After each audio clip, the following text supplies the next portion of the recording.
warahmatullahi wabarakatuh. Alhamdulillah, alhamdulillahi wa kafa. Wassalatu wassalamu ala rasulillahil mustafa wa ala alihi wa sahbihi wa zurriyatihi wa ummatihi wa mawafa. Amma ba'du. Dedaunan di sekeliling kita tidak akan mungkin bisa berguguran jikalau tidak ada yang menggerakkan. Debu di jalanan tidak akan mungkin bisa berterbangan jikalau tidak ada yang menggerakkan. Sama halnya kita, tidak mungkin bisa melaksanakan ibadah di bulan suci Ramadan jikalau tidak ada yang menggerakkan hati kita. Untuk itu, sudah sepantasnya lah kita mengucapkan rasa syukur alhamdulillah kepada Sang Maha Penggerak, yakni Allah Subhanahu wa Ta'ala. Salawat merangkaikan salam semoga tetap tercurahkan kepada sang junjungan alam, baginda Nabi besar Muhammad sallallahu alaihi wasallam. Hadirin yang berbahagia, Ramadan adalah pendidikan yang kita tempa selama 1 bulan lamanya. Berhasil atau tidaknya di masa pendidikan tergantung bagaimana keseriusan kita. Dalam kesempatan kali ini, saya akan mengangkat sebuah tema, 4 pendidikan selama Ramadan. Yang pertama, peningkatan ketakwaan secara personal. Hal ini didasari dengan firman Allah dalam surah Al-Baqarah ayat 183 yang berbunyi, Bismillahirrahmanirrahim. Ya ayyuhalladzina amanu kutiba alaikumusiyam kama kutiba alal ladzina min qablikum la'allakum tattaqun. Hai orang-orang yang beriman, diwajibkan atas kamu berpuasa sebagaimana diwajibkan orang-orang sebelum kamu agar kamu bertakwa. Selama Ramadan, menahan lapar dan dahaga adalah kewajiban kita sekian persen. Selebihnya, kewajiban kita adalah menata hati dan jiwa kita agar senantiasa dekat kepada Allah. Sehingga ending akhir dari puasa, la'allakum tattaqun, dapat tercapai dengan baik. Yang kedua, peningkatan kekhusyukan. Seringkali di saat kita berpuasa, kita susah fokus dalam berpikir. Atau kadangkala di saat kita berpuasa mendadak kita menjadi orang yang lupa, ngeblank, dan lain sebagainya. Padahal Ramadan mengajarkan kepada kita untuk bisa lebih fokus dalam beribadah, di mana titik fokus kita hanyalah untuk mendapat ridha dari Allah Subhanahu wa Ta'ala.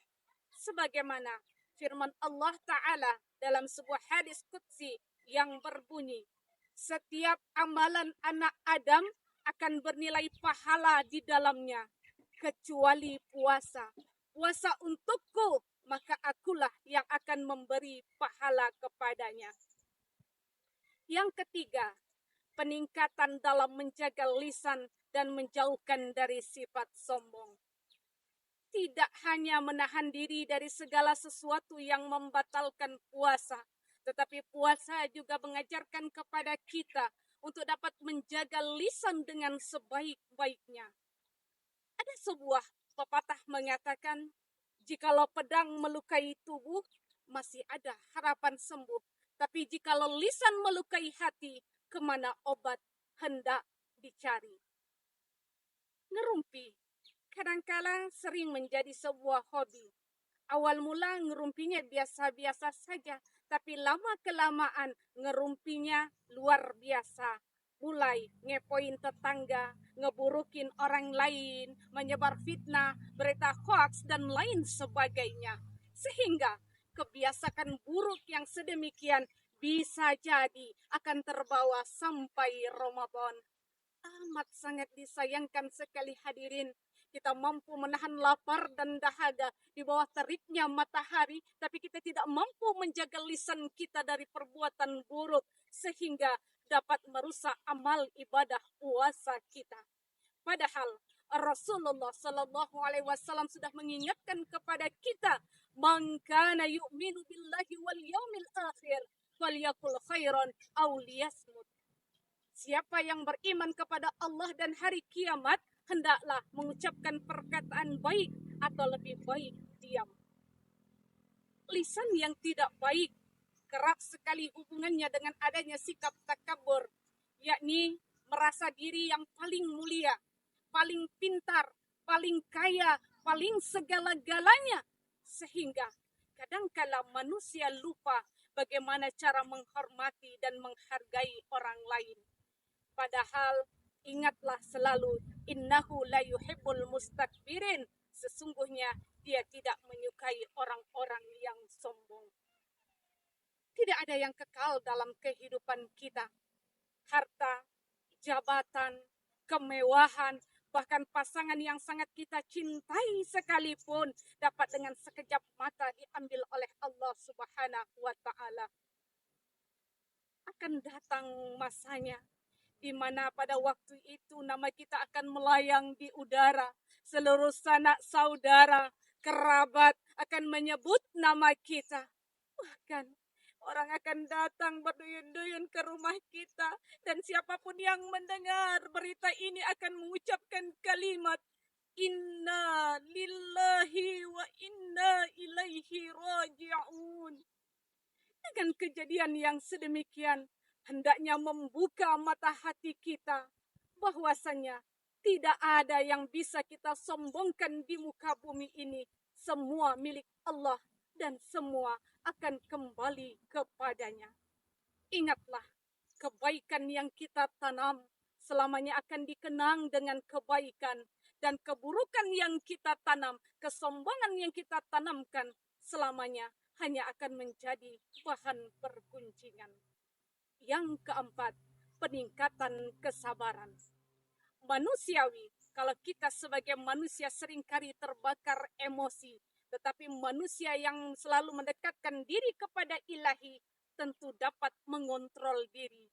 Dan semua ini bisa kita dapatkan di bulan suci Ramadan yang penuh dengan berkah ini. Kadangkala kita merasa, mengapa di saat kita terjatuh, tidak ada yang mau melihat kita. Mengapa di saat kita terjatuh, semua orang menjauh dari kita. Bersabarlah. Imam Syafi'i mengatakan, begitulah caranya agar Allah sendiri yang akan memberikan pertolongan kepada kita. Kita memang tak punya banyak tangan untuk bisa membungkam mulut semua orang yang tidak menyukai kita.